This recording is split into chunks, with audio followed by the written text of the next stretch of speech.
What's going on, everyone? So, the Lakers and a center. It's something that has kind of been thrown out a lot. Even JJ Redick recently talked about how the Lakers are hopeful to add another center to the roster. Got names kind of floating around. Walker Kessler would be ideal. Got Wendell Carter Jr. would be great. Lakers, based on reports, have actually touched base and had conversations at least about both guys. Then you have options like Clint Capella is a potential trade partner.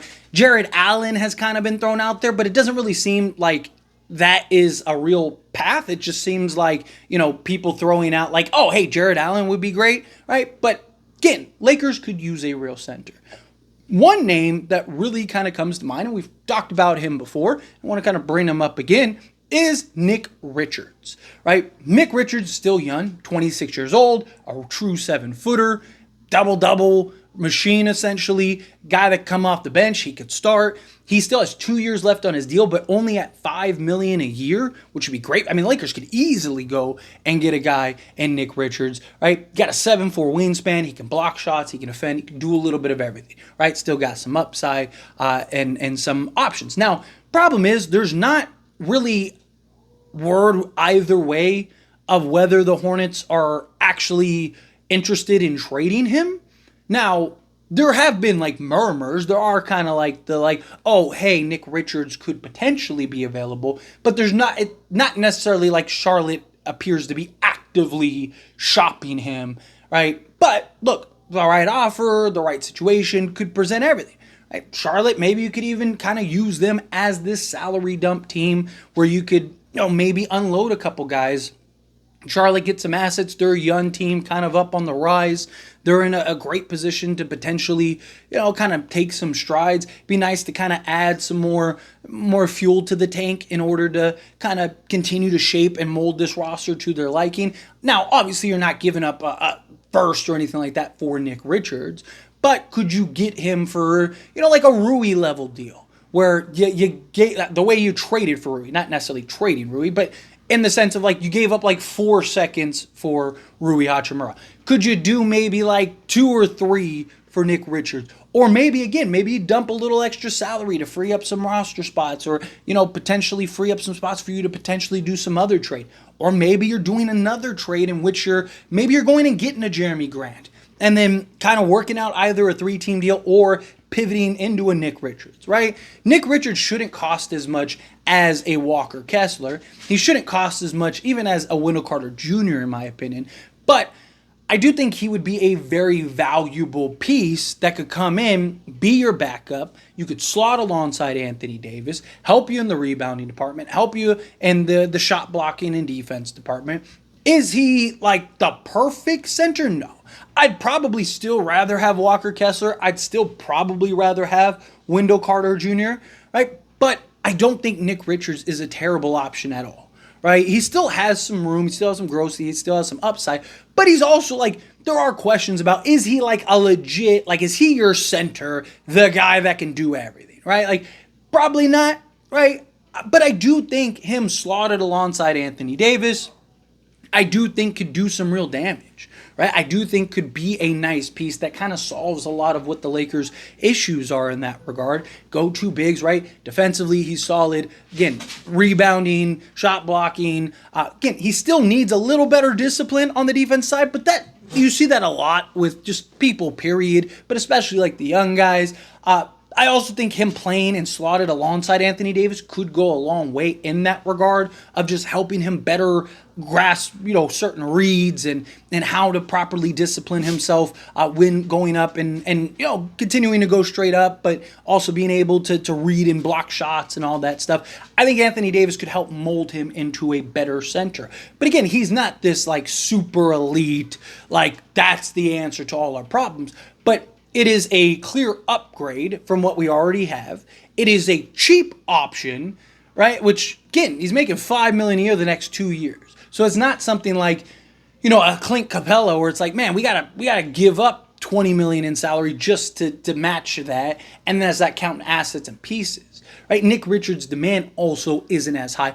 But my concern in that regard would be what would, if Charlotte isn't necessarily shopping him heavily, again, they're listening, they're having but there's not like this like, oh, we need to trade him, or like we're actively pursuing trades for, like Atlanta is actively pursuing trades for Clint Capella. There was even reports that the Knicks had a conversation about potentially trading for him. So there are talks about with various teams. Again, Utah has had active talks about Walker Kessler. The Knicks made an offer for Walker Kessler. Same thing with Wendell Carter Jr., right? The Nick Richards thing is a name that I think Charlotte has kind of put feelers out, which means that they're at least interested in moving him, which means it's not something where it's like, man, like, why would they trade or anything? No, like, if they can get the right assets or they get something that they think, could potentially even help now, maybe they'd be interested in like a Rui or something.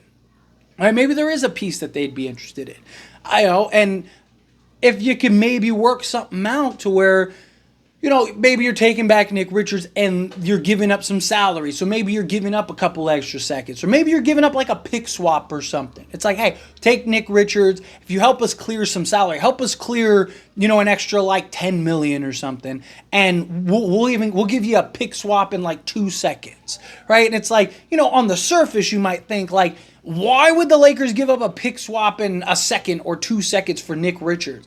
But then you realize, oh wait, they also were able to clear $10 million off the books. So now they could use the taxpayer mid-level if they want. They could go and bring in, a couple guys or pull off another trade and, potentially make some other moves and kind of be the, like, is that, you could use that as the first domino to kind of trickle and get everything going. Right? Get everything starting to, okay, you made this move. Now let's go get Jeremy Grant. Let's go get this. Let's go get that. Right? Like, to me, it's like, I could see that first domino falling and then everything else comes in. Like you see that a lot with the Lakers in particular, right? It's like, boom, Utah trade happens. And then it's like, here's the Denver trade. Here's the Orlando trade from Obama. Here's, this trade. Like, and all of a sudden it's just like, wow, okay, the Lakers just had this funnel of trades, right? Like, so I could see something like that potentially take place where it's like, okay, Nick Richards gets done, boom. Now Nick Richards leads into, okay, well, now we got our center that could start or back up. Okay, let's go get that Jeremy Grant. Or let's go get that Cam Johnson. Or let's go get, maybe you're getting Cam Johnson and another piece. Right? Like, because again, $5 million, right? Like, you're in good shape. Or again, maybe you're working out a 3-team deal, right? Maybe a team is willing to, hey, we'll take on Utah. Maybe Utah's like, hey, maybe we're somehow where you get Colin Sexton, right? And you end up getting Nick Richards also. And it's like, hey, Utah's like, hey, we'll take some extra salary, right? We'll take some extra things. And maybe you're just sending like a vet minimum or something to Charlotte. And then Utah's kind of taking the bulk of the salary. So that way you could get Nick Richards, you get a Colin Sexton or something, right? Or maybe Utah's just like, hey, I mean, look, Utah just did the Russell Westbrook thing. So clearly they're willing to take on salaries and buy players out and do stuff in order to facilitate and get some assets. And, I mean, Utah didn't really even get anything. They got, like a second-round pick swap? And I think, like, the rights to a rookie, right? Like, so it wasn't like they got a ton.